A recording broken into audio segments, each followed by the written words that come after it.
संभाजीनगरमध्ये नाशिकच्या पोलिसांनी कारवाई करून नाशिकमध्ये जे धर्मांतराचं प्रकरण घडलं आणि त्याच्यात जे काही हिबा खान, निदा खान ही जी काही मुख्य आरोपी होती ती संभाजीनगरमध्ये पकडली गेली। मार्चमध्ये घडलेली घटना 1.5-2 महिन्याच्या कालावधी तिने आणखीन कुठे व्यतीत केला माहीत नाही,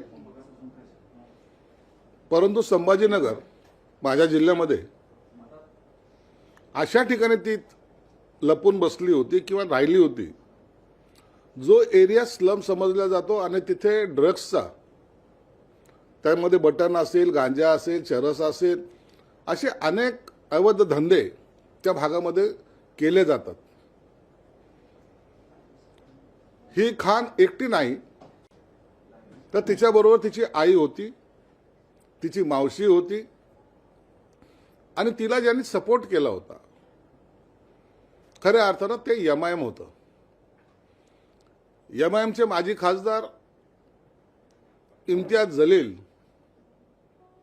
यांनी मागे सुद्धा त्या संदर्भामध्ये उघडपणे स्टेटमेंटही केले होते आणि एका अर्थानं पाठिंबा दर्शवला होता। मुंब्राचं प्रकरण असो, नाशिकचं असो, पुण्याचं असो, अनेक ठिकाणी एमआयएम या अशा प्रकारच्या त्यांच्या ज्या गतिविधी ज्याला म्हणता येईल त्या वाढवण्याचा प्रयत्न करतात।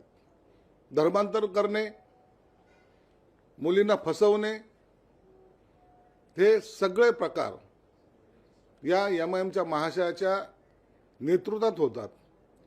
म्हणून ही जी खान जी मुलगी आहे किंवा ही बाई आहे ही एक मोहरा आहे, छोटासा मोहरा आहे। असे अनेक त्यांचा नेटवर्क महाराष्ट्रभर त्यांचं जाळं हे पसरलेलं आहे। आपल्याला हे प्रकार नगरमध्ये पाहायला मिळतील, पुण्यामध्ये निश्चित पाहायला मिळतील, इवन संभाजीनगरमध्ये सुद्धा पाहायला मिळतील।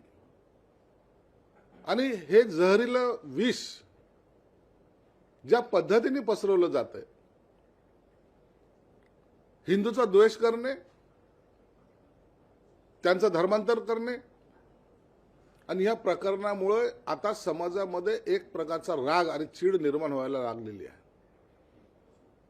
कालचं प्रकरणही त्याच पद्धतीचं होतं। आता तिला पकडले गेलेले आहे, तिच्याकडून अनेक माहिती समोर तर येणारच आहे, परंतु तुमच्या माध्यमातून सुद्धा मी मुख्यमंत्री साहेबाला सुद्धा भेटणार पण आहे।